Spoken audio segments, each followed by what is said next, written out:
just as you're doing that, a couple of things come in. Does this count at all for the amount of people driving, cycling over time, or just the total population?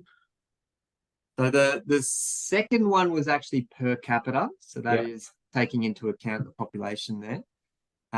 But it's nothing as specific as like within vehicle crashes, you may be considering vehicle kilometers traveled, that kind of metric. It hasn't got that level of detail, no. Right. Yeah. There was a comment in there around um, who was first in. I think Ooh. I should say that some people write just to host and panelists, so participants won't see everything that's coming into us. Just saying for people. And there was one about the protected intersection layouts that we were talking about last time, and whether they are going to be included in Austroads or have been included. I was just going to have a quick look at the Austroads Guide to Road Design Part 7, see if it was in there. I don't believe the protected intersection is. No, that's why we use that reference from NACTO, Yeah. because that is really like that's one solid resource where you've just got all of that information housed right there. And it's easy to reference that one there. There is lots of stuff out of TMR in Queensland. They do have their own specific designs, and they've got in their appendices their actual different configurations for how bent out intersections can look and different types of protected intersections. So that's really good if you just need something within Australia. But in saying that, the principles that we sourced from NACTO, it's the same that you'll get here. Yeah. Okay. I will have a look at a couple of things as you're doing that. If I do find something else, I Sure. will, because yeah, it was definitely some raised intersection stuff, but I don't think you're right. The protected ones were in there. Any stats on fatalities per kilometer ridden? So more in a comparison by exposure of riders. Yeah, not from this resource that I've copied here. So there could be data out there that has that, but not from this particular literature that I'm referring to here. So this is from Cycling and Walking Australia, New Zealand. They're just like a body that does these studies every 2 years, I believe, where they measure both the participation rates, so they get actual data from everyone around Australia and New Zealand, and they also just get all the crash data and things like that. But I don't think they do any more detailed analysis than that high level, how many cyclists are we seeing? What are these trend lines looking like? And somebody's very kindly put in the link to download the TMR guidance you just mentioned. So fantastic. Wonderful. Thank you, Stephanie. Let's give a prize out to Stephanie. Okay. It's a really good document as well. Today we're going to be talking about roundabouts. So whilst roundabouts are a type of intersection configuration, we have deliberately created its own module and separated it from the intersections that we were talking about previously. So previously it was more about signalized intersections, whereas this is much more its own beast and different considerations that you need to have a look at and think about when you're looking at roundabouts. So as a general rule of thumb, roundabouts do an excellent job for reducing the level of risk for motor vehicles. So for those in passenger vehicles, a roundabout tends to be a safer option as opposed to a signalized intersection. The reason being, you're much more likely to actually slow down at a roundabout. So you've kind of eliminated that red light running effect where you can just get people going straight through and having a T-bone type collision. And also with roundabouts, the angle of that conflict is much more acute. So vehicles, if they were colliding with other vehicles, they can kind of glance off each other. And anyway, I don't want to talk too much about the road safety motor vehicle benefits, I want to talk about the disbenefits associated with vulnerable road users, because it's quite well known that both cyclists and pedestrians tend to fare worse at roundabouts compared to signalized intersections. So there is the benefit for general traffic, but our peds and our cyclists don't necessarily have that same benefit. So we'll explore today how we can improve that safety at roundabouts particularly. And yeah, I'll just go into, sorry, losing track of things.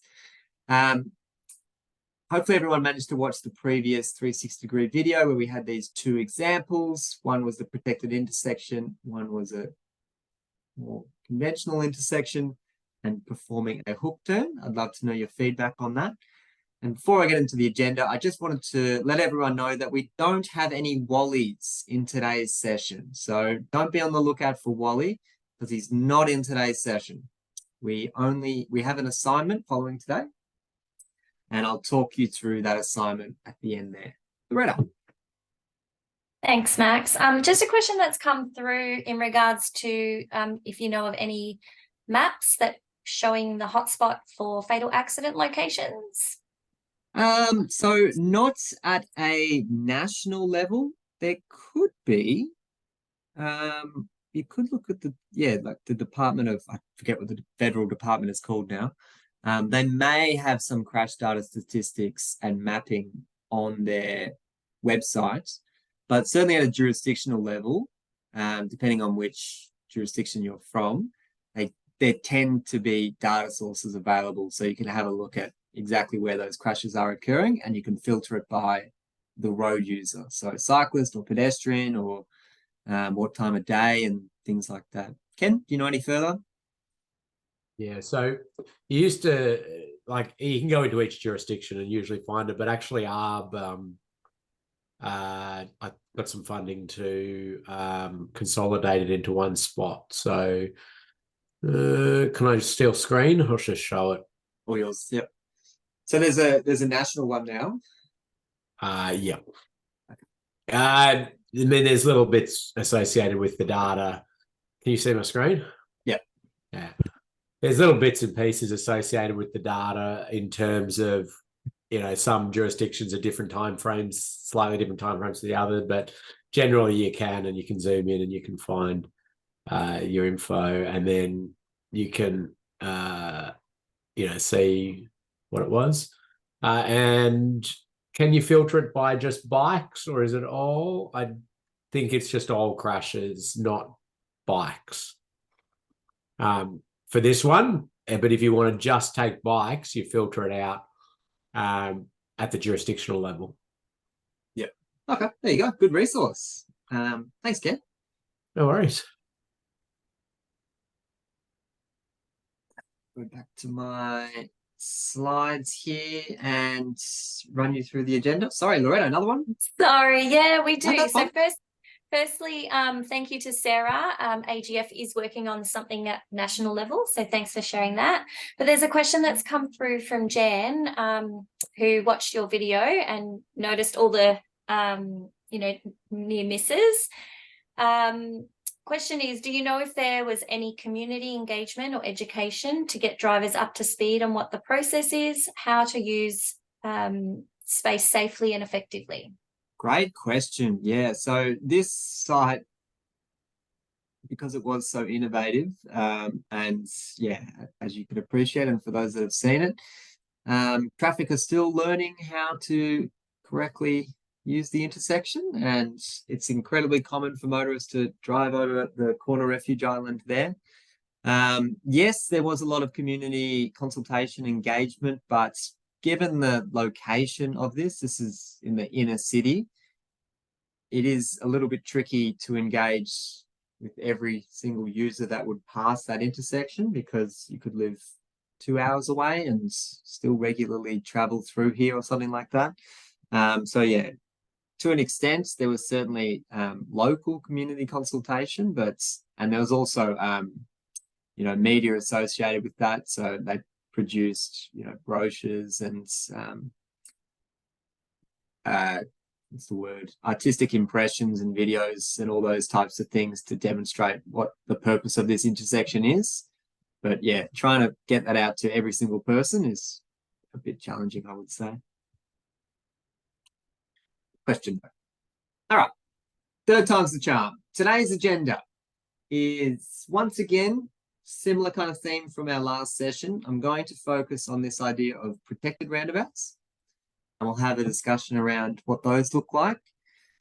I've got some international examples once again, and then also looked at one that's more local, one that has been installed within Melbourne. I'll have a chat about multi-lane roundabouts and the risks associated with that, which are quite significant for cyclists, and also talk about local roundabouts. Now, one document that is regularly referenced here is this one here, which is from Victoria, guidance on bicycle and pedestrian treatments at roundabouts. So very, very specific niche topic that we're talking about here. And similarly, Austroads has also created their own research report, Bicycle Safety at Roundabouts. So once again, elevating the importance of this topic, that there's a separate guidance document just for this content. Now, this is an artistic rendition of a protected roundabout, the one that has been installed now in Melbourne. And the first thing that I guess I would like you to note is cyclists are not riding in the circulating area, so where general traffic use the roundabout, they're not being pushed there. Instead, they have this off-road path that kind of connects and goes around like that. So it's almost like an outer ring that's completely separated and offset from the internal ring, or where the general traffic use for their carriageway there. It does take quite a bit of land to be able to install this, but there's a few different options which we'll go through, which can show, I suppose, the extent of that land acquisition or that overlay that would be required. This was just a high-level view, but it's much easier to talk about with specific examples, so don't worry if you don't get it just yet. I did want to share this slide and launch our first poll of the day, which we've got this roundabout set up here, and I've got 3 cyclists. Cyclist A on the left there, cyclist B in the middle, and cyclist C. And the question that I've got for the group is, my poll just disappeared, but which cyclist do you think is most at risk?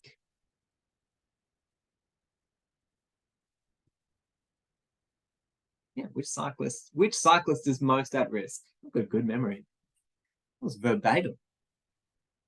Cyclist A, cyclist B, cyclist C. I'll give you just a moment to have a think about that.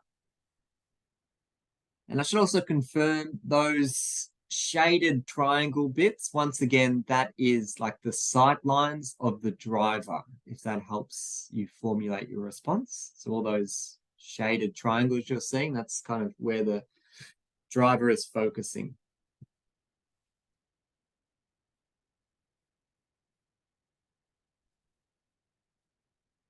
All right, give me another 10 seconds and then we'll close the poll. Don't stress if you're not 100% sure, that's okay.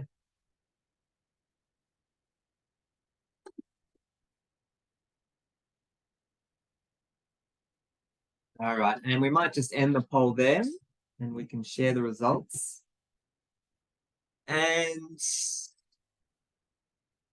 it looks like we are getting a bit of a split across all the cyclists, which is very good to see, because I can pretty safely argue a case for all of those cyclists. I think they are all quite at risk. So this A cyclist, the one on the left, well, as we can see, the yellow vehicle is automatically looking to their right. So then they're not necessarily focused on any activity that's occurring in front of them. And because next to them, that dark blue, purple-ish vehicle, because they've already entered the roundabout, that yellow vehicle may just assume that they're good to go and head straight into the roundabout, which is where our cyclist A would be significantly at risk there. B is obviously in quite a precarious situation as well, because they are within that blind spot area.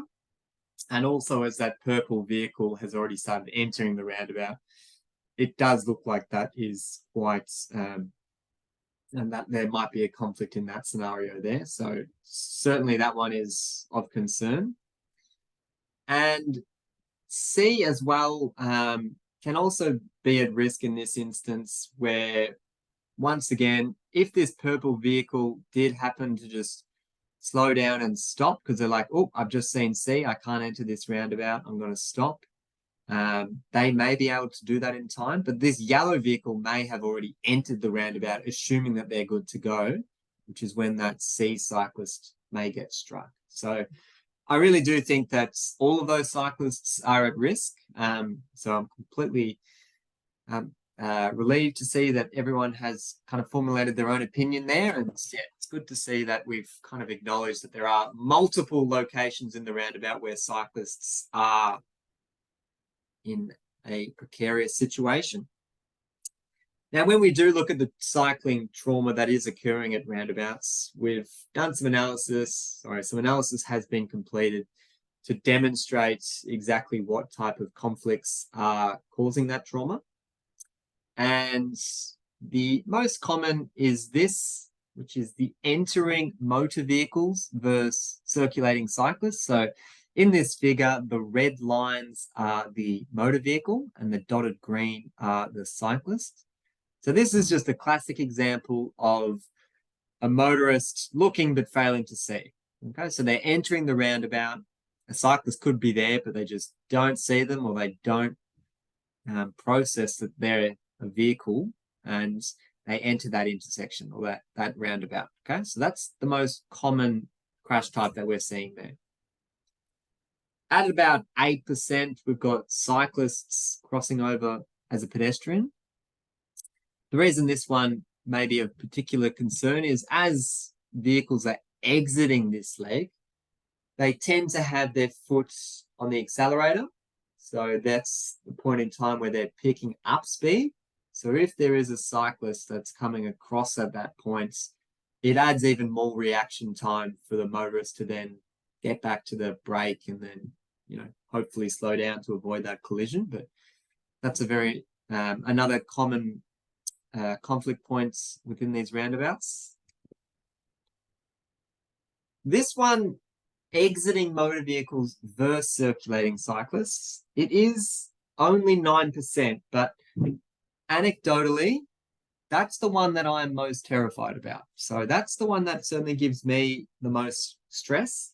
If I'm riding in a roundabout and I'm just concerned that a motorist is going to cut me off or exit their leg and not consider me at all. The crash statistics don't necessarily show that that is the most significant trauma event occurring there, that particular location. But yeah, just from my own experience, that's when I certainly feel most vulnerable. A side swipe crash within the roundabout. So that could be a vehicle either changing lanes if it's a multi-lane roundabout, or, eating up into the periphery of the roundabout where cyclists may be situated. That's that kind of side swipe crash there. Ken. I was just going to clarify. So somebody's asked for the source of that, which is down the bottom there. It's a little hidden by your icons that are popping up, but it's from the Austroads effectiveness. There you go. But the clarification is that these crash types are not for protected roundabouts, which is the title of the slide there. It's for just roundabouts. Yeah. No, this is more like the reason that we're advocating for protected roundabouts is because this is what happens in conventional roundabouts. But I understand the confusion there. Great. Just wanted to clarify that. Thank you. Thank you. So once again, this is actually not an example of a protected roundabouts.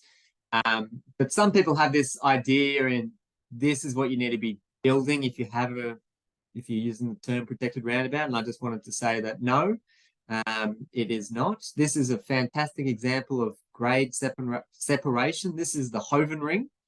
in the Netherlands, for those that are familiar. But, you know, if you are able to do that, absolutely go for it. But it's obviously a very expensive endeavor to be able to grade separate and, you know, build such a structure over this motorway, which in this situation does make a lot of sense, but not what we're talking about today, which is protected roundabouts. So this is much more what we're looking at for a protected roundabout. So once again, I'll just talk about the design benefits, or the way that we characterize this is we're getting cyclists out of that circulating area. Okay, so they're no longer forced to ride against or within the traffic lane. Some important points associated with the protected roundabout is, number one, we've got a cyclist crossing point or bicycle lane. Similar to our protected intersections, we would recommend that they are separated from the pedestrian crossing points. So you can see that there's a zebra crossing, and then there's also the cyclist facility. That is, once again, you've got two different vulnerable road users, different speeds, different needs. Let's not try and commingle within this space or share the space. Let's try and provide that separation.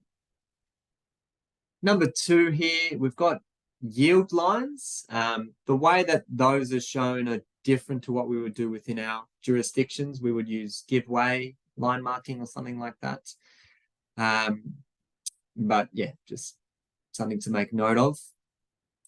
The number three is not one that I really recommend. This is saying a yield line there as well for cyclists. I think that confuses matter, because you want to make priority for one user or the other. You don't want to make both road users have to yield at that situation. So I'll cross that one out. Don't worry about that one.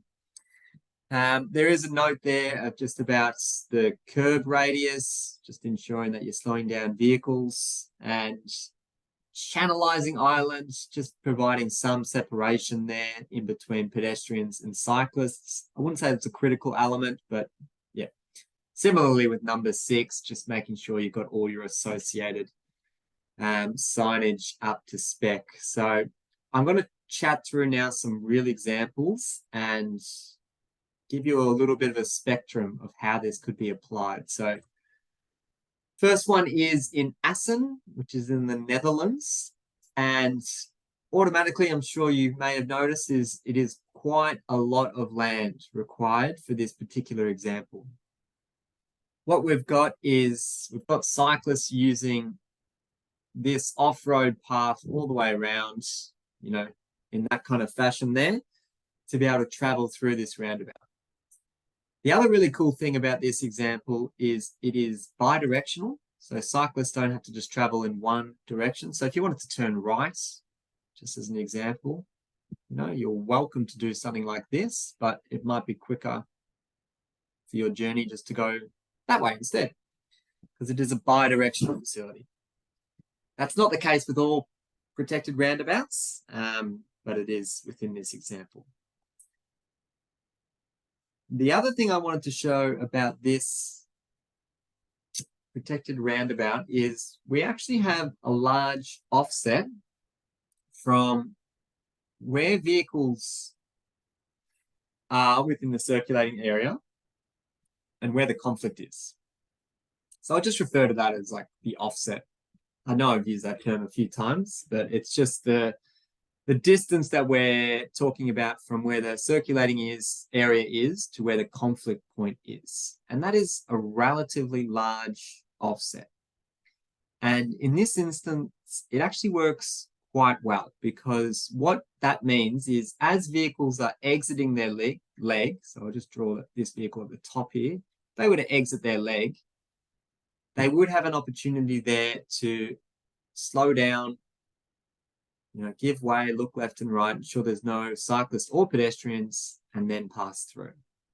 The closer you build that offset to the circulating area, the harder it becomes for the motorist to adequately sight cyclists. So we've got examples of that as well.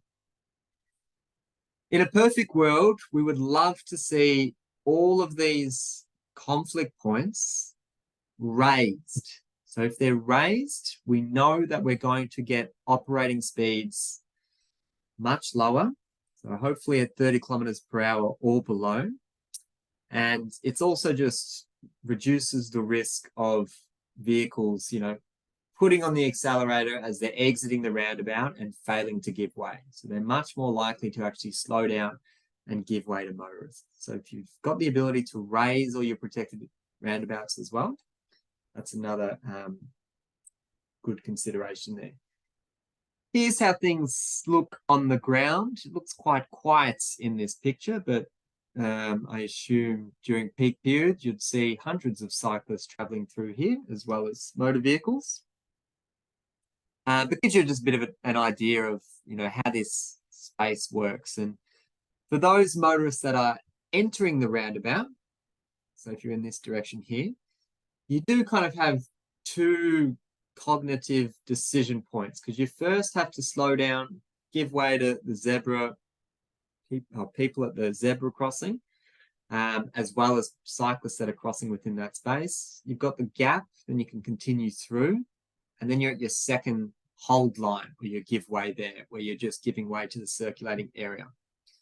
So rather than just have one spot where motorists are forced to look for general traffic and cyclists who may be within the circulating area, there's these two distinct, decision points where motorists need to slow down and give way.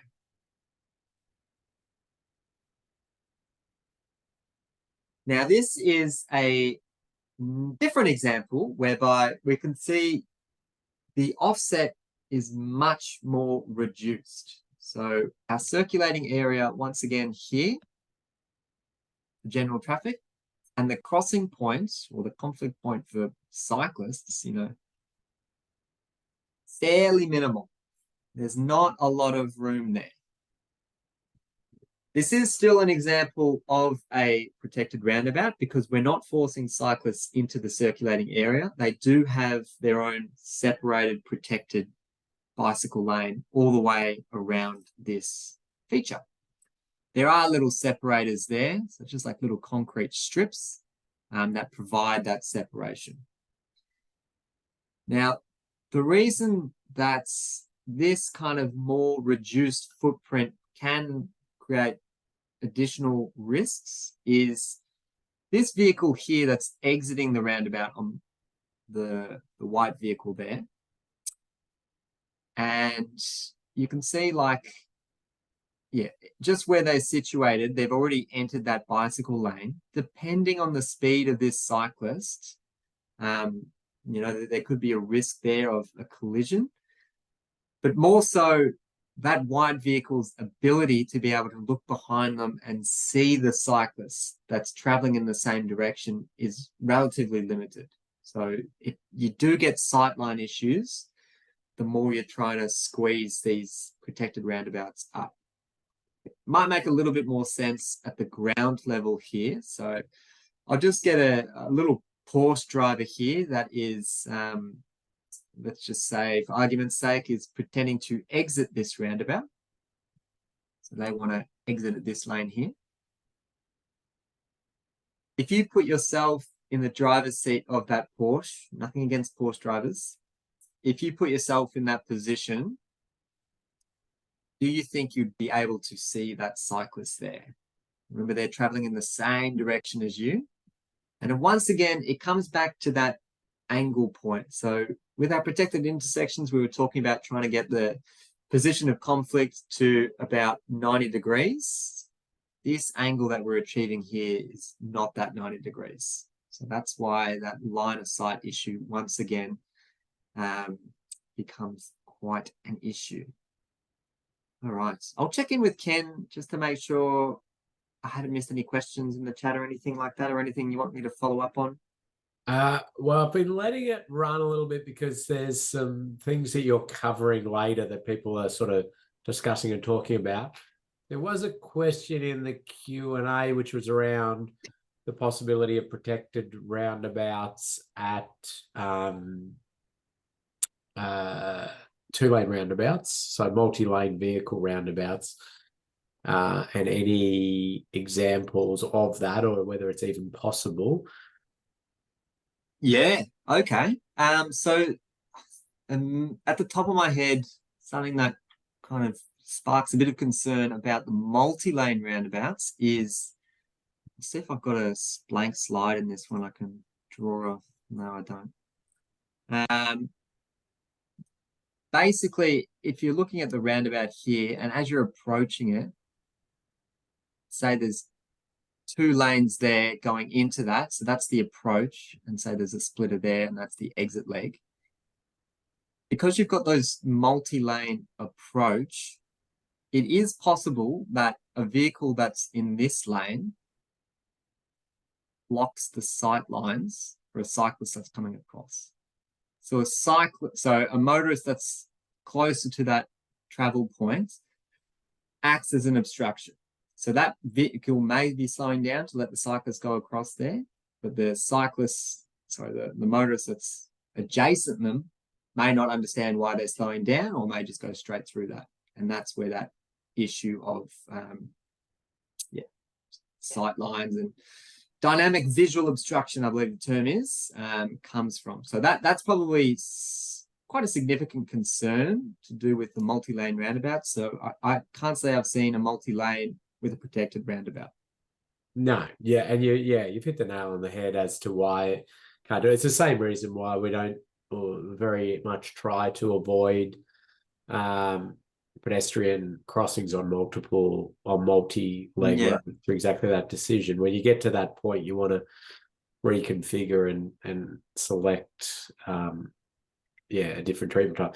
Theoretically, you sort of can do it. You'd create a internal splitter island between the 2 lanes to open up that buffer, but it's not I've never seen it done. I've seen it done for pedestrian crossing, never for a bike facility.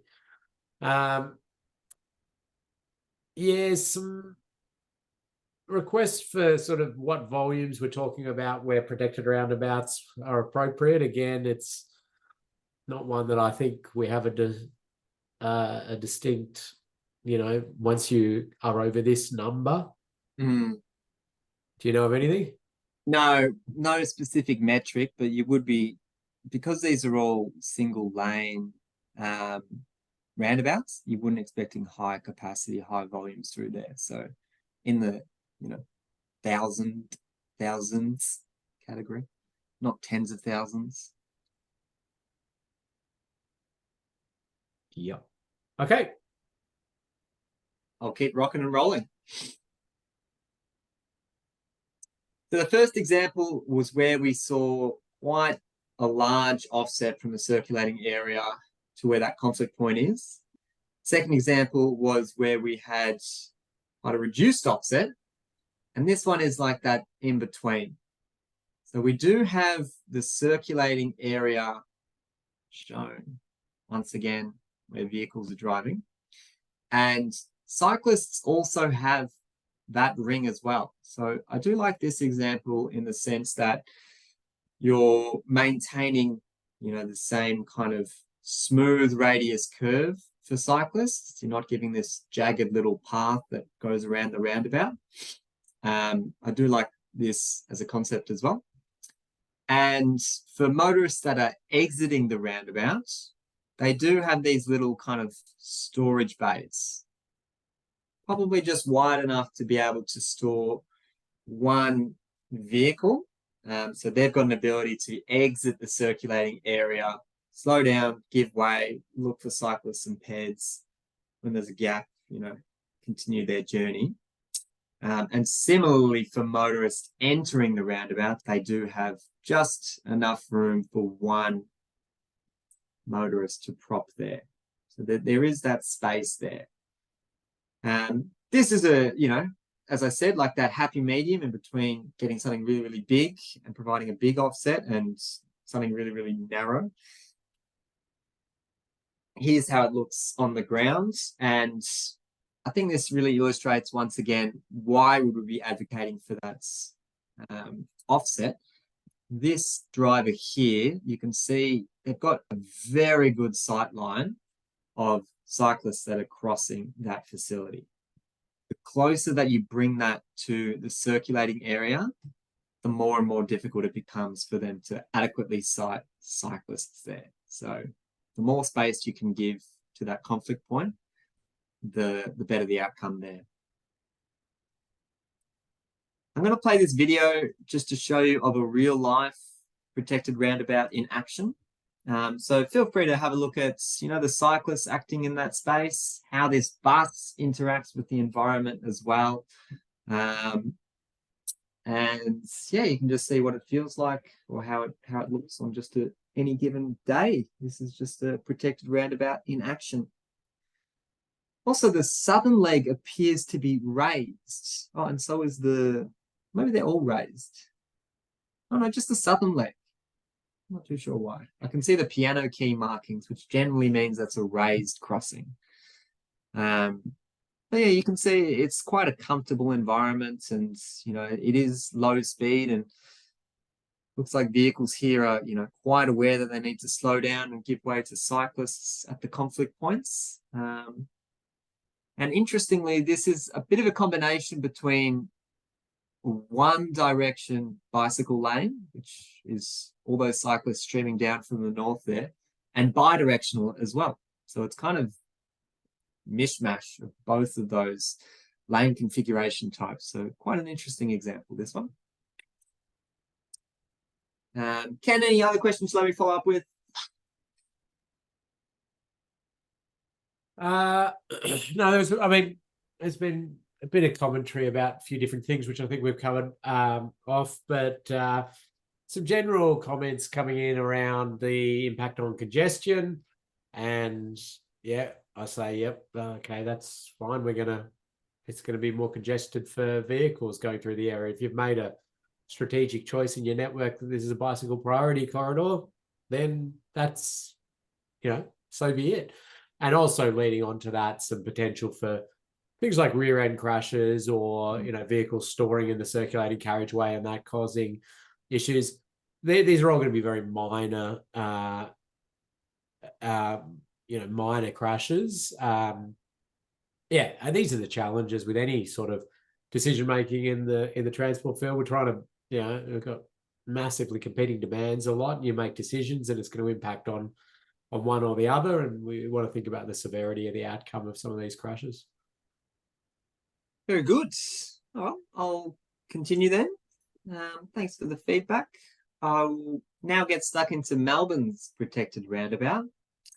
The left-hand side is our before example, so prior to any intervention.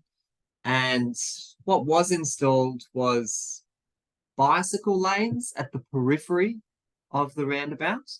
Not something I'm a real big fan of at all, because it's such a precarious spot to situate yourself in as a cyclist. Our module 4 360-degree video is in a roundabout similar to this, where a cyclist is riding through a roundabout on the periphery of the circulating area. And I think it gives really good appreciation of how stressful it can be when you've got a motorist that is exiting and you're kind of doing a right turn across them. So really encourage you to watch that one. Anyway, this was the sites in Melbourne that was selected for a protected roundabout. In the video that I just mentioned, we talk a bit about the history of why this particular site was selected. So I'm not going to go into that detail today, but there was a strategic reason why this was selected. And this is how the roundabout looks today. So it is a protected roundabout. We no longer require cyclists to ride in the circulating area. I might just go straight into the full size version so you can have a look. All of the legs are raised. So as I said at the start, that is definitely a good decision to be making, just to ensure that we don't have vehicles kind of going as fast as they possibly can through these roundabouts and failing to give way. We're physically slowing them down with this raised infrastructure and awarding priority to cyclists at all of these legs, so they don't have to slow down and give way at all at any of these crossing points. They have the priority. One of the questions I do have for those that are maybe cyclist, or maybe thinking about some efficiency disadvantages. But can you think of anything from a cyclist perspective what may not be as attractive for this type of facility? So something that may dissuade a cyclist from using this particular infrastructure.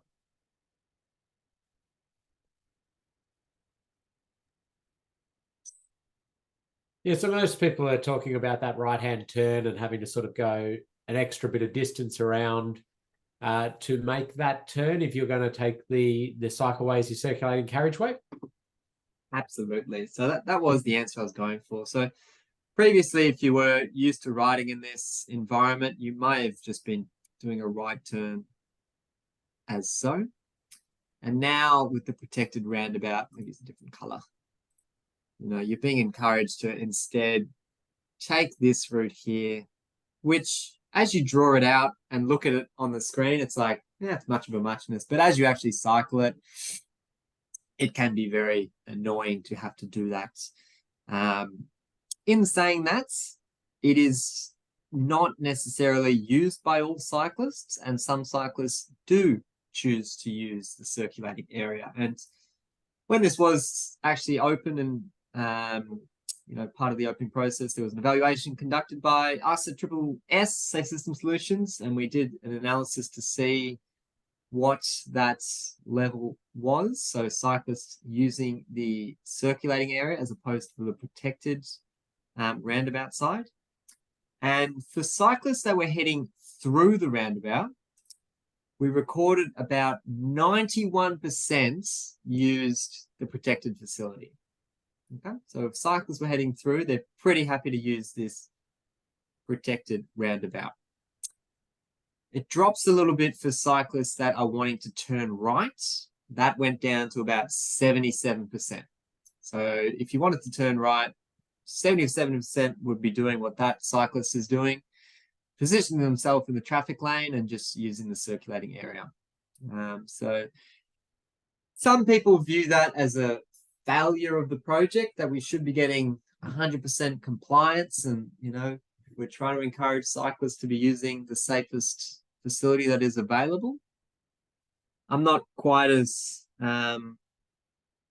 shocked or upset by those results, because ultimately cyclists will always make their own individual choices, just like any other transport mode makes their own individual choices. So I don't see it as a failure on the project. I think it's a wonderful example of how cyclists have been given this infrastructure that supports their journey, that makes their journey safer.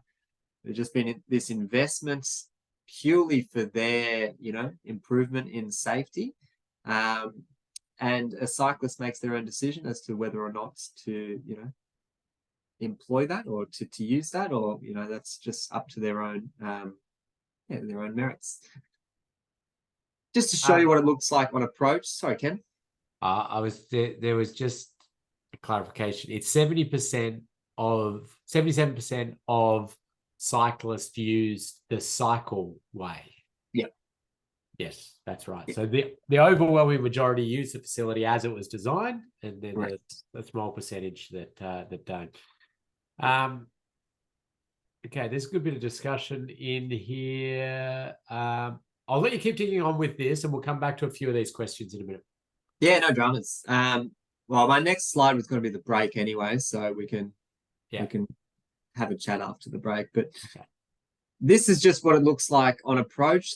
All the approach legs are slightly different. So this is just obviously a stencil, used bike lane at roundabouts. That's probably not going to empower a lot of cyclists one way or the other. If it was determined that you really did require cyclists to be using the protected roundabout, you could be looking at, well, let's not provide any opportunity to actually join the traffic lane there or join the carriageway. So you could keep the separated facility all the way up to the protected roundabout, and that would more or less force cyclists to use that facility. So there is also that as an option, as opposed to just using pavement markings to suggest the preferred route there. Now, I was going to have a break here, Ken, but yeah, so maybe we just take 5, and then at the end of that, I can answer more questions. that have come through. Okay, there's a series of questions in there around the protected roundabouts, but we can have a break and we can pick those up when we get back. Beautiful. So I've got 5 minutes on my clock, please, which is 5:02. Oh.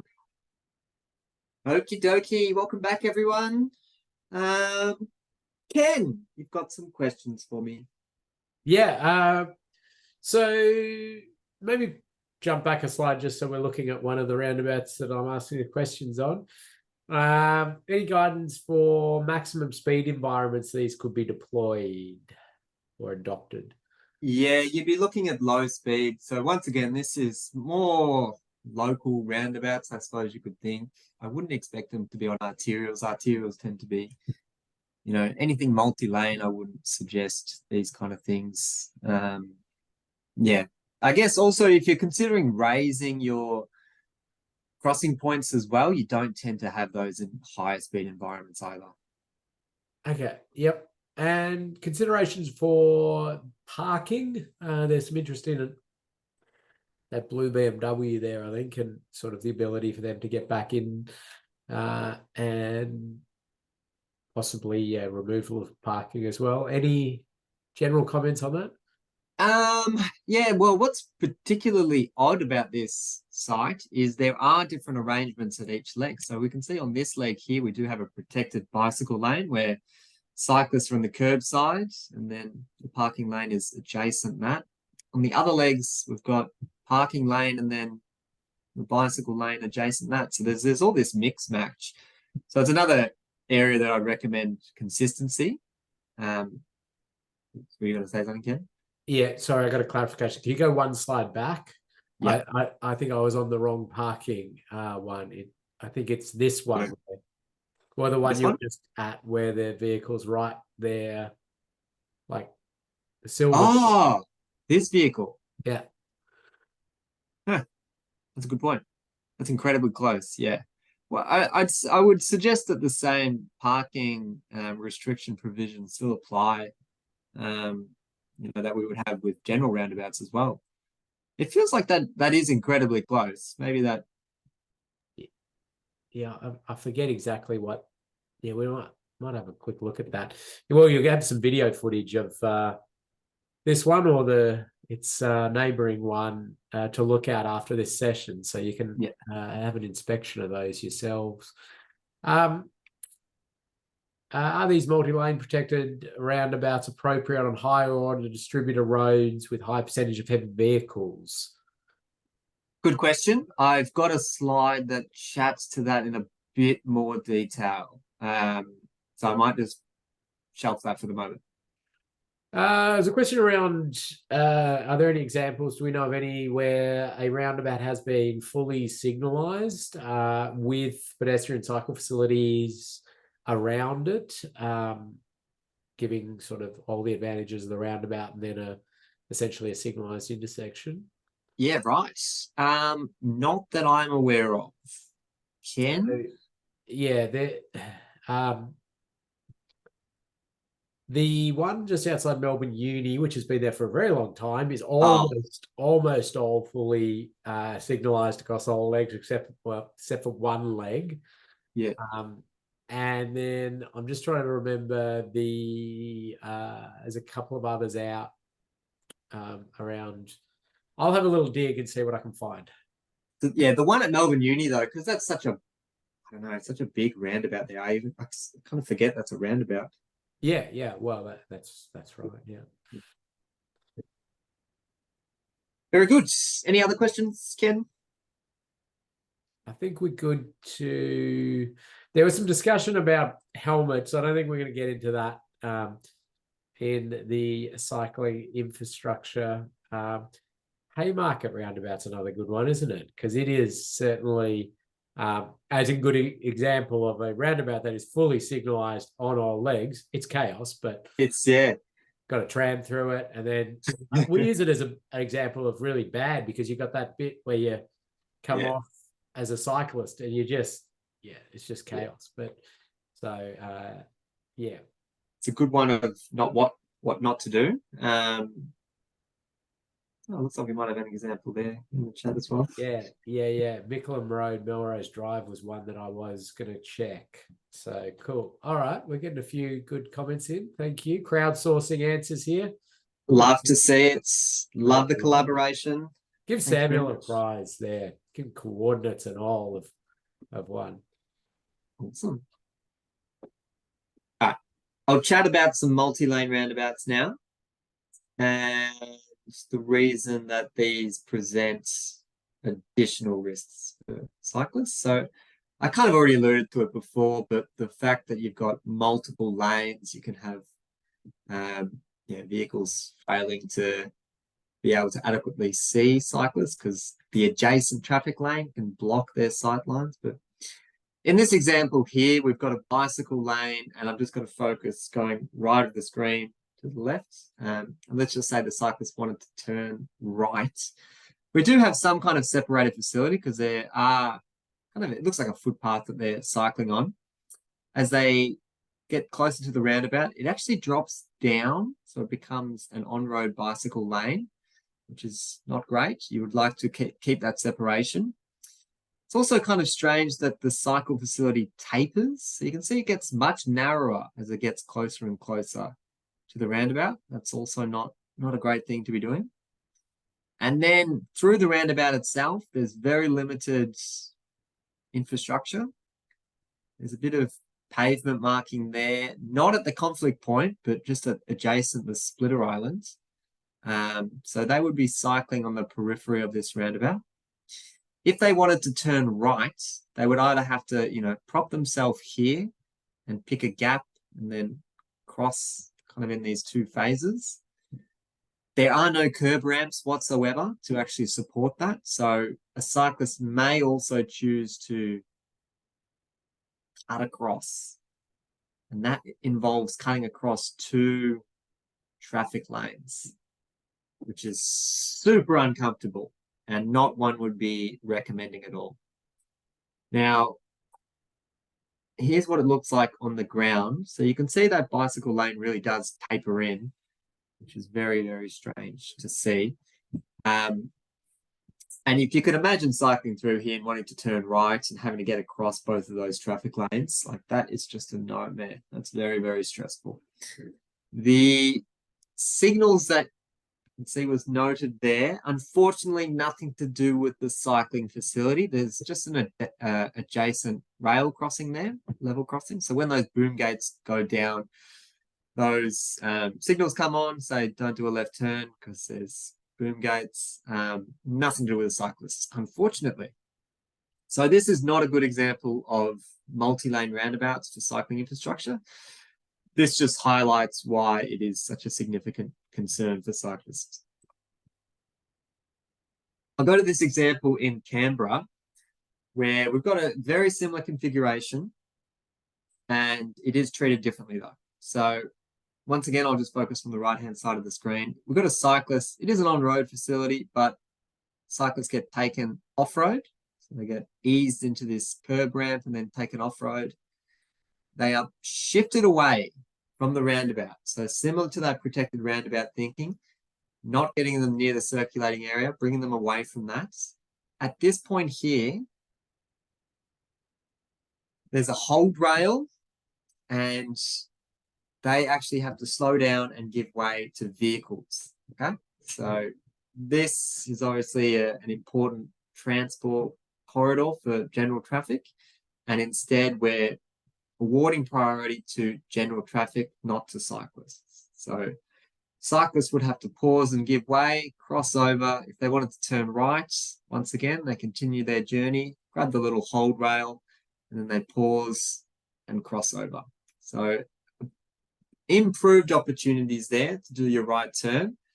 You're keeping away from the circulating area and you don't have to worry about pushing yourself in front of those multiple lanes. Instead, you're at a stopped or slowed position and you're making eye contact with any drivers that may be in those traffic lanes. So it is a better outcome to do it this way. Admittedly, it is not as connected. So you're not getting the same continuity for cyclists, but these multi-lane roundabouts are really not designed for cyclist safety or cyclist connectivity. The only way you could maintain the connectivity here is to grade separate things and get cyclists up and away, or tunnel them down below, and then they'd have no issues whatsoever. But this is basically what you'd have to be considering otherwise. So this is what it looks like on the ground, and you can see the cyclists, they do get corralled into that off-road facility there. Once again, it is not impossible for a cyclist to say, no, I'm not going to do that. I'm going to head over to this right turn lane and I'm just going to ride my bicycle where I feel comfortable. Some may see that as a failure once again, but yeah, I tend to agree that we can't just assume cyclists will take what's, the safest routes. They will take the easiest route or most convenient route for them.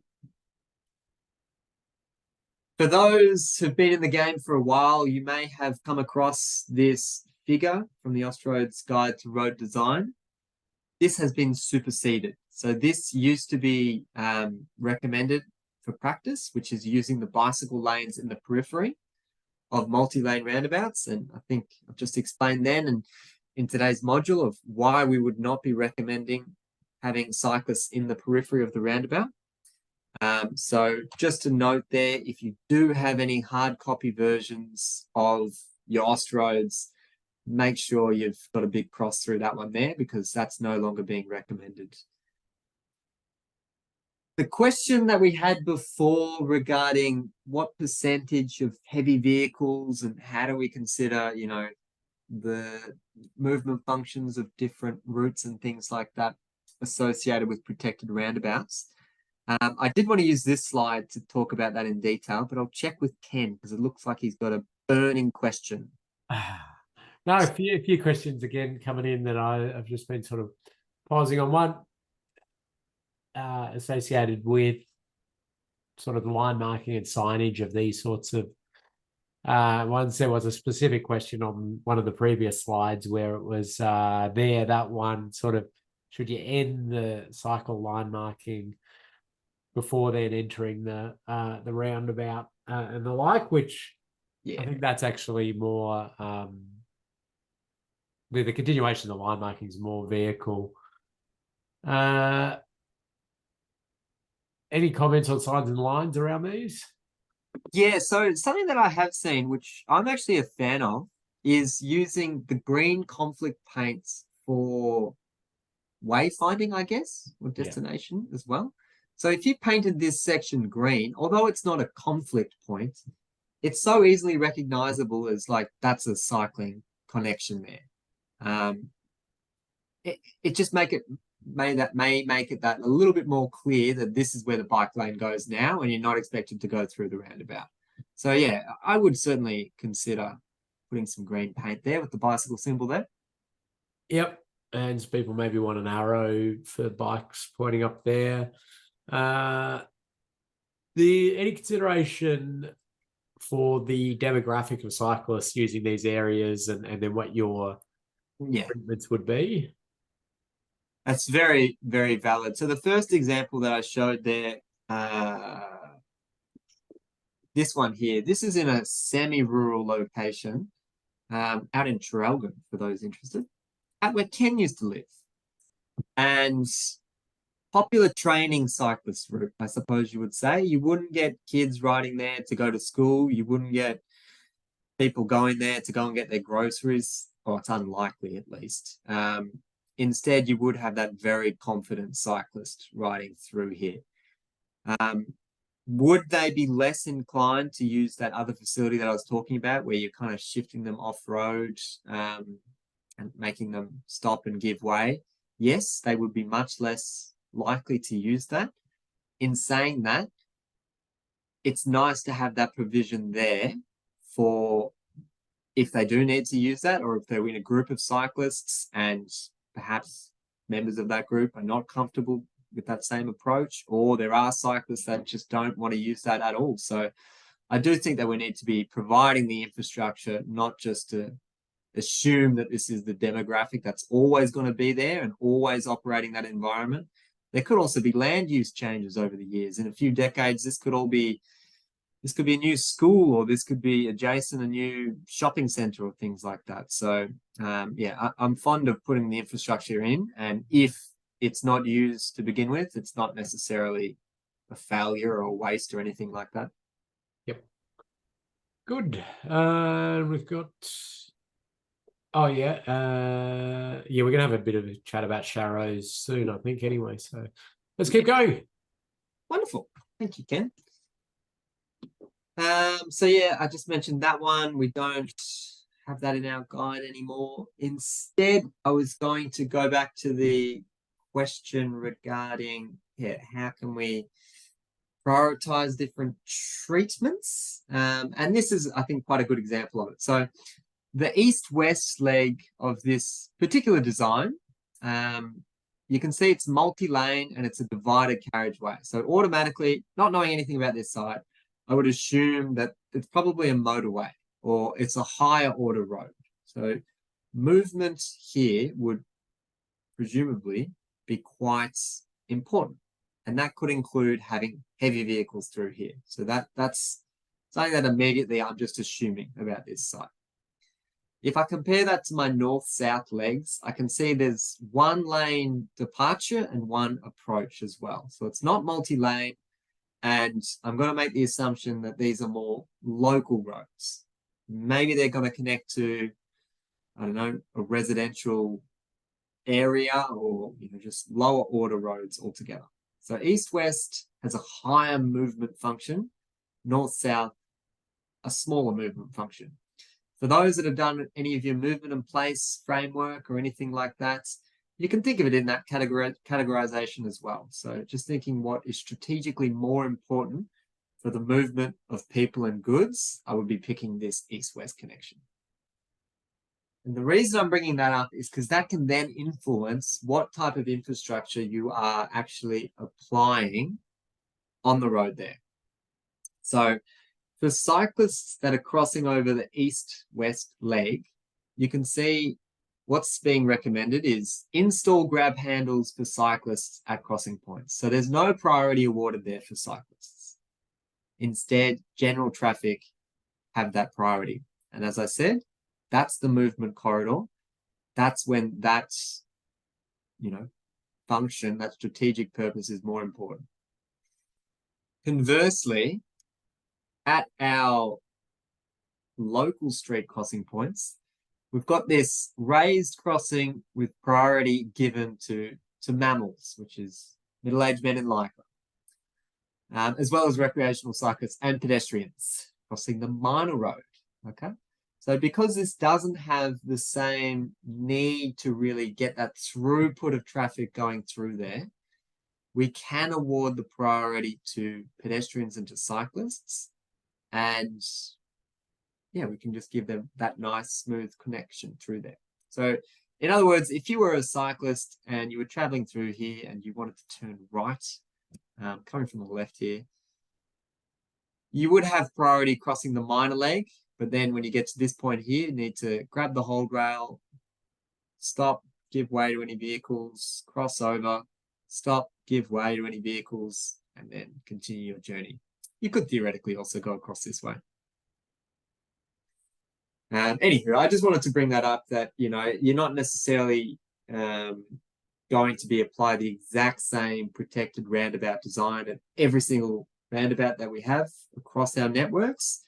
You do need to consider what are the functions of those carriageways and what can we do to help support that function. Okay, I'm up to my local roundabouts now. So think, what's in your residential street, what's going on around there. Prize if anyone knows where this roundabout is, but the question I also have for this group is, what's wrong with this photo? And Mary there is looking very confused, trying to work out what's going on here. So Any idea what's wrong with this photo? And also a point or a prize if you know where this photo is in what looks to be a beautiful spring day. Okay, so we're getting no clear priority, bike lane suddenly ends like a signage, minimal distance for merging, no cycling infrastructure roundabout, I guess at Hawthorne, which is not right as to where it is. No curb at the end of the bike lane, every cyclist for themselves. Another guess at Perth, not correct either. Poor line marking, cyclist lane ends. Yeah, lots of people saying that. Somewhere in the southern hemisphere, we've got a guess. That is correct, but not going to get you a prize. You have to be a little more specific than that.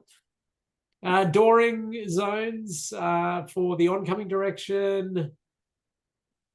I guess at Camberwell. Not Camberwell, this one. No, we haven't actually hit the right state. Rutherford Street, but I don't know actually what the street is. Queensland, Melbourne, no. Adelaide, no. No. Adelaide, Geelong, South Australia, Hobart, getting closer. Maybe we don't have any Tasmanian participants today. Yeah, we mustn't. Oh, Thomas has got it. With Lonnie first. Good old Lonnie. And Jen was just closely behind there, so Jen can have a prize as well. But I think lots of good comments around the deficiencies there in Launceston with this one. So the bicycle lane just ending there with no provision whatsoever. Heading into the roundabout, so clearly creating that confusion for cyclists. Where do I go? There's no way for them to get off-road because there's that curb there and, they might not feel comfortable just accessing the general carriageway there. This is Alphen Road, Brisbane Street, Lawrence Street in Launceston. It's a peanut-shaped roundabout. It's an absolute beauty. So get around that one.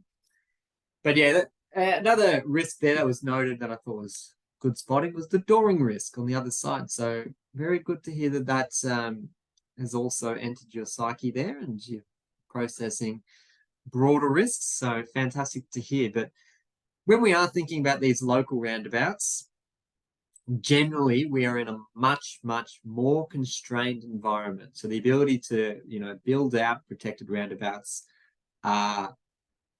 it generally becomes a lot tougher. So instead, we tend to be advocating for sharing the space within the roundabout. So we're not bringing cyclists off the road previously. We're going to let them take a central position. So not in the periphery of the roundabout, smack bang in the middle. And the way that is traditionally communicated is once again through the use of sharrows. So sharrows, just to reiterate, are saying, cyclists, you can now claim the traffic lane. So you don't have to ride close to the curb. You can ride in the middle. Just another note there about the sharrows. What you want to ensure that you are doing within this environment is you've got slow vehicles. You don't want to be putting sharrows where vehicles can be at speeds, higher than that 30 km/h mark. Ideally, you want to keep it below that. And a really popular way to do that is through the use of speed cushions, vertical deflection, slowing down your motorists. Okay.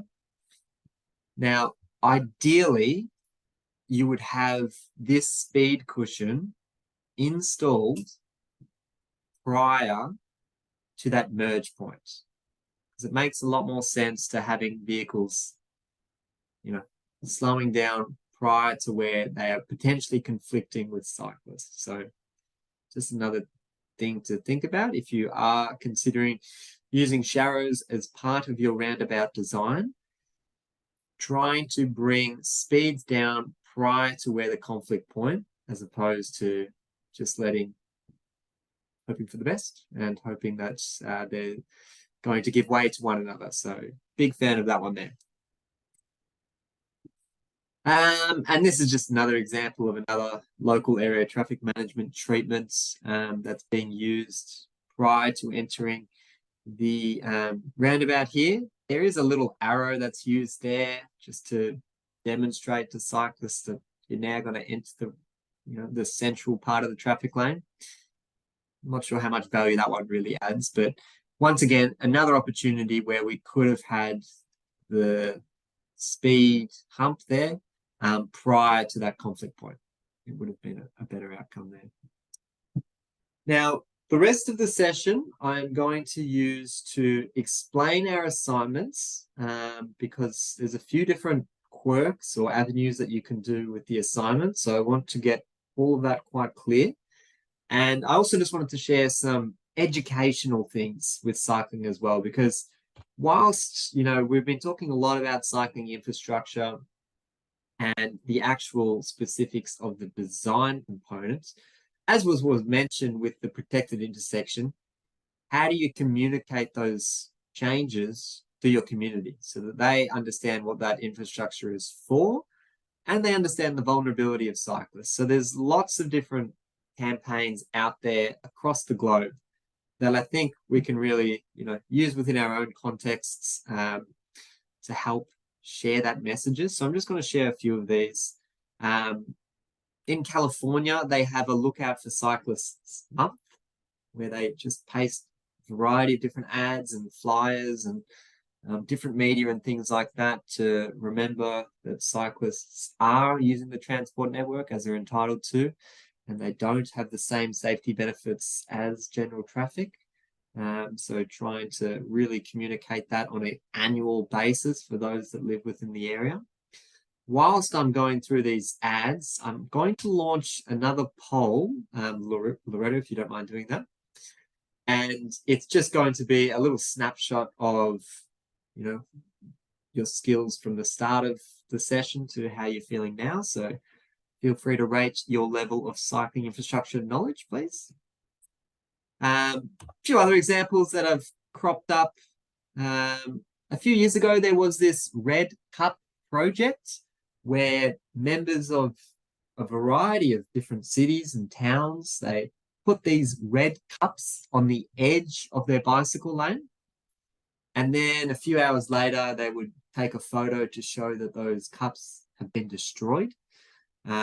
Once again, really symbolic of just how vulnerable cyclists are and how common it is for motorists to veer into the bicycle lane, and how using paint is really not a solution. You really do need to be providing separation, physical separation, so motorists aren't able to do that. Some jurisdictions did use things like tomatoes and apples just to add extra emphasis or theatrics. We had examples of this in Australia and New Zealand. This is in America, but yeah, it kind of went global. It was in Spain as well. It was trending online. Another just fun little example that I came across. This is in New York, where a fellow was really advocating for his local government to install a separated bicycle facility, but they kept knocking it back. And so he decided to go to the local hardware store and pick up about 100 plungers, and he got some epoxy glue and just started sticking them down on his bicycle route. So a bit of vigilantism or a bit of vandalism, depending on how you look at it. But just, recognizing that you want to get a job done, sometimes you've got to do it yourself. Not that I'm advocating for that. Obviously, I don't want anyone breaking the law, but just a funny little example. Unfortunately, that did not stay, and they have since, it didn't last long at all. They ripped all that up, and they haven't actually built a protected lane there, as far as I'm aware. So didn't quite get the outcome that we wanted there.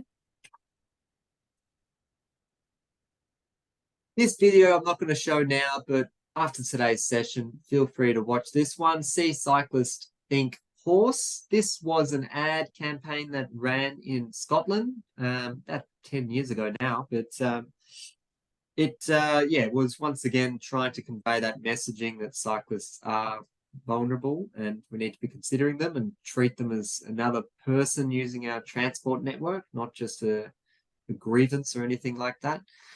Believe it or not, this one did receive a lot of community backlash and was pulled quite quickly. The main reasons being this individual, she was not wearing a helmet. It is not a legal requirement in the UK to wear a helmet, but people were very upset by that. And also people were very upset by how far she's riding away from the curb and channel. They thought that she should have been positioned closer. So people went feral over this ad, and it did get pulled from the air. But yeah, that's just a bit of background there. Feel free to click on the link and you can watch that after today's session. Ken? No, I was just going to say, I think we can end that poll now and get some good responses there, and we'll capture that data. And yeah, you're going to now take people through the final assignment and then show everybody how they can finish off the course. Absolutely. Final assignment is a doozy, so that's why I've got this extra time, just so you can ask any questions. Anything else that pops up, please chuck it in the chat while you've still got this time. So we do want you to review the final 360-degree video. You'll ride through a protected roundabouts and also that conventional roundabout that I talked about in the periphery and doing a right turn. When you are watching example 2, be sure to turn around because you'll see a motorist that's trying to head through, and you'll get to experience that really unsettling, uncomfortable feeling. Now, open up to my LMS and I will go into student mode just so we all see the same thing.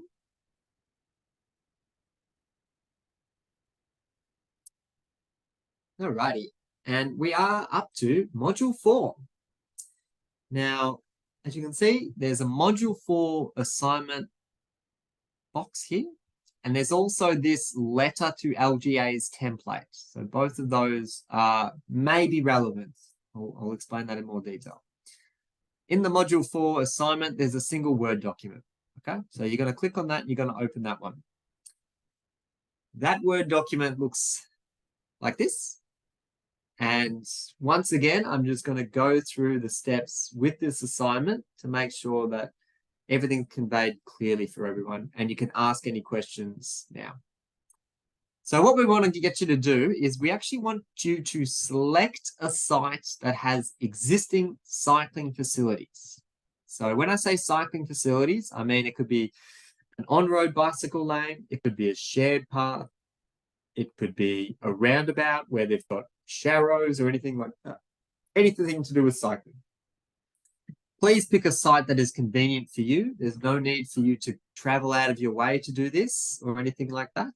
It could be close to home or close to work or something like that. Just pick something that works for you. If your site is within Victoria, so only for Victorian participants this section, review BikeSpot. And we've got a link here. This is a program, I guess you could call it, or a platform that the Amy Gillett Foundation actually developed a few years ago now, where members of the public got to share their specific concerns about cycling within their area or cycling on their route.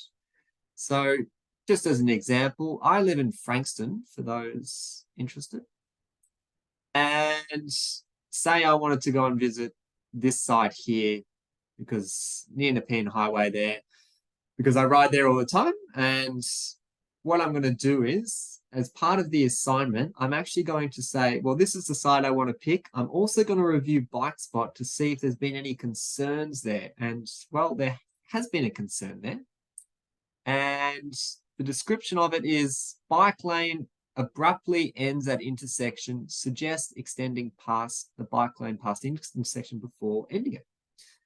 And lots of people have liked that as well. So that information may then go and inform what I do for the rest of my assignment.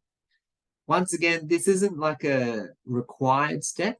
Unfortunately, there is only data for those within Victoria. So if I just zoom out now, you'll see Victoria seems pretty well covered. There's a little bit in Canberra, but It's not a national platform just yet, but watch this space. So if you are in Victoria, I'd recommend you pick a site, check if BikeSpot agrees with it or if there's any information there. Or you could do it the other way around. You could check BikeSpot first, pick a site there and be like, oh yeah, that's pretty close to me. I'll go check that one out, just to help you with the assignment. Step number 2, we actually want you to visit the site. So we would love to see you out there on your bike if you're comfortable. Once again, not a prerequisite. Not everyone has a bike. Not everyone feels comfortable cycling. So only if it's convenient. But we do want you to go out there to the site. So take some photos, take a video. We'd love to see a selfie. Go for that.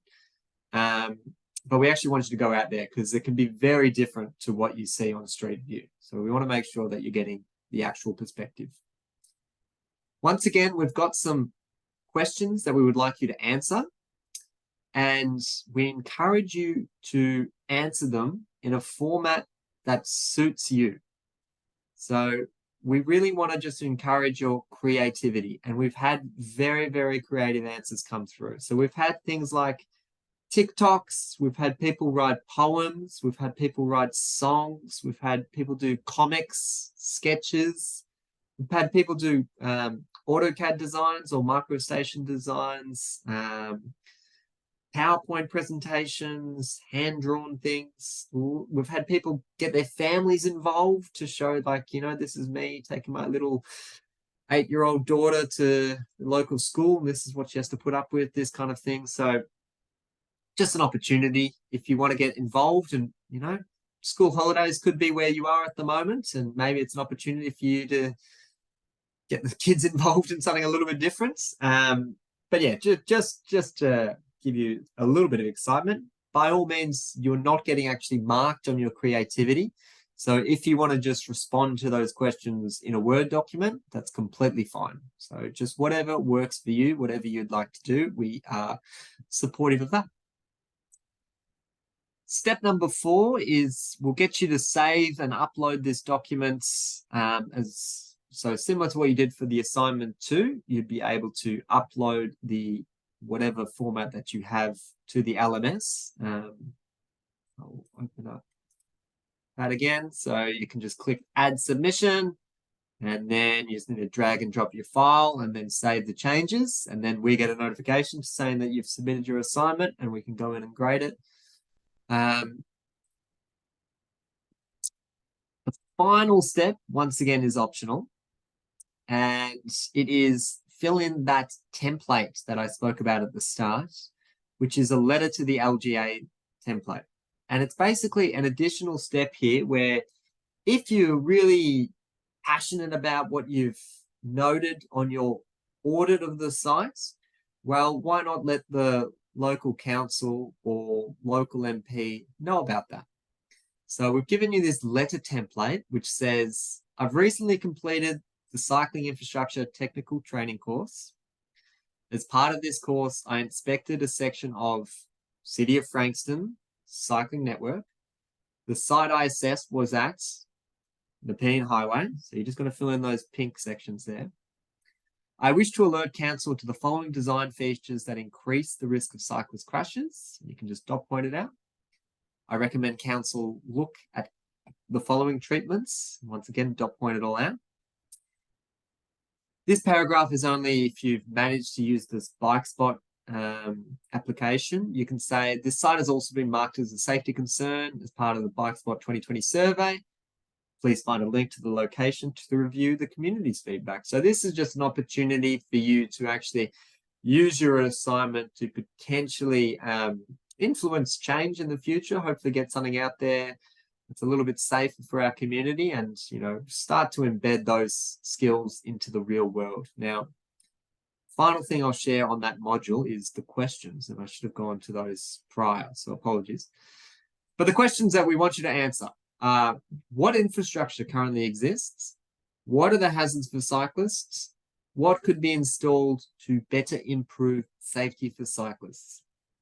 Whatever format that you use, I encourage that those questions are incredibly well articulated so that we can see that's the question, that's your response. So we need to make sure that we can see that. Otherwise, it can be difficult to mark Some people just can talk a lot about the hazards in a lot of detail, but don't reflect on the first question, which is what is the infrastructure that's currently out there. So we need to make sure that we're getting answers to each of those responses there. That is the assignment that will be required to complete this course. And as mentioned, we do have an 80% pass mark. If you aren't achieving that on the first go, we will provide feedback to ensure that we can get you to that competency. Once all of that is completed, now it looks like I need to get signed out into my other role now. Once that work has been completed, you'll get access to this feedback and certificate section. So the first one is Safe Cycling Infrastructure course feedback. There's just some questions there to ask about how you found this course. We really value exactly what your, pros and cons of this was and how you think we could better this, because we just want to see this get more and more popular. We want to get more and more people through here. So we appreciate that feedback. If you did want to share your achievement online, so if you're on LinkedIn or any other social media, we've given you just some little snips of things that you can copy and paste into your LinkedIn posts, as well as some little stamps if you want to just share that with colleagues or anything like that. Just putting it all there together, so it's just collateral if you wanted to share that with your social media networks. But the only way to actually click on this certificate button is ensuring that you've had all of those other course materials marked and you've completed the 80% benchmark. So you won't be able to click on that until all of the other work is completed. Hopefully all of that makes sense. I was going to run through one more thing in our resource library, which Ken touched on briefly. So under resources, reference documents and resources, we do have a file which is called Cycling 360 Footage Examples. This is something that we've put together which kind of acts like a library of different cycling infrastructure treatments. So if down the track you happen to forget what a bidirectional bicycle lane means, we've given you this as a reference to be like, okay, if I click on this link, I'll get taken to a video 360 degree that's going to show me what a bidirectional protected bicycle lane is. So you can just, recalibrate your thinking and be like, oh yeah, that's what that means. It means cyclists can travel both directions on one side of the road. So we've given this as a library for all participants. This is available to you. We strongly encourage you just download this, keep it on your local disk somewhere. We also just created this little legend just to remind you also what we kind of evaluate as the effectiveness. So legends, if it's got a smiley face, they're saying that's a good thing. And if it's screaming out like that fellow there, that's a please no. Yeah, I'd also just encourage you watching the ones that are please no, because you just feel how stressful it is to ride in that type of environment. So feel free to download that one, have a flick through those videos there, and hopefully that can give you some extra resources there, and you can share that with your colleagues as well. Ken, anything I may have missed? Sorry. Well, we had one question come in, but back to some content. The question was around opinion on the flashing pavement lights to assist cycle safety. I have requested from a couple of jurisdictions that have put it in to whether they were evaluating the effectiveness of it, and they basically said that they're not doing any evaluation of it, which is really disappointing, because we want to see some actual data around effectiveness. So I'm not necessarily talking about like crash before and after effectiveness, because you need a huge number of sites to get anything statistically significant around that, but some video monitoring or some sort of evaluation framework to give an understanding. So unfortunately, I don't know of anything on that, so I can't make any sort of informed decisions. But if you're putting it in, please allocate some funds to evaluate this and share it with others. Do you know of any evaluations, Max? Unfortunately not. No, those are the questions I usually go to you for. So How long after the course do people have access to the resources? Well, I think it's probably about 3 or 4 months, but you can just download them all. There's nothing, there's not a huge amount there. Download them, keep them. That little library resource that Max showed at the end there is a good one because you've got access to those videos. So if you're thinking of building one of these treatments or you're designing it, have a ride through, see another one, pick up some tips and tricks there. I think that's about it from that. I'll just jump in and encourage people to share their achievement of successfully completing the course when you do that, using some of those badges or things, and also tell others about the course. Kind of really keen for some people who may not be as enthusiastic as this group is about cycling infrastructure and cycling safety to come along. We tend to put a course like this out there and we get a lot of really passionate, skilled up, knowledgeable people coming along because they've got a passion for the topic. We're really keen to get some people who have never been exposed to any of this sort of stuff before and are in our industry building public infrastructure and managing transport networks and the like. So cyclists are really front of mind for them as well. So if you do think of people, please share information about the course with them.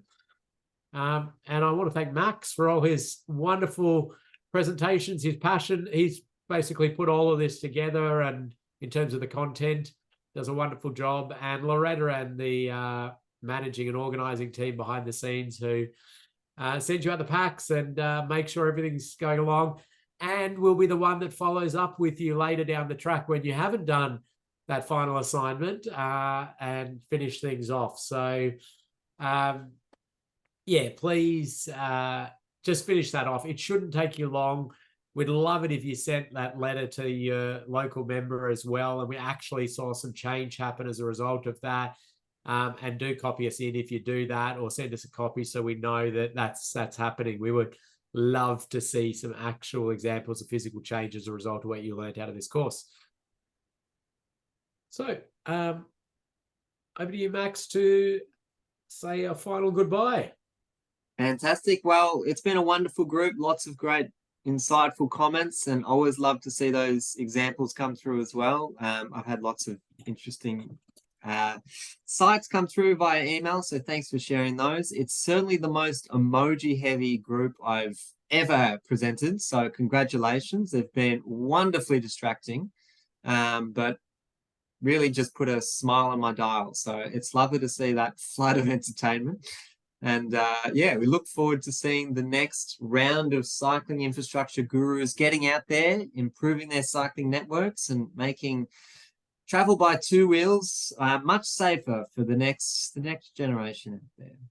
So thanks for being part of the course. Look at those emojis go. Somebody's worked out tricks on how to just get them flooding through. Thanks, everyone. Bye. Thanks. Have a lovely day. Bye.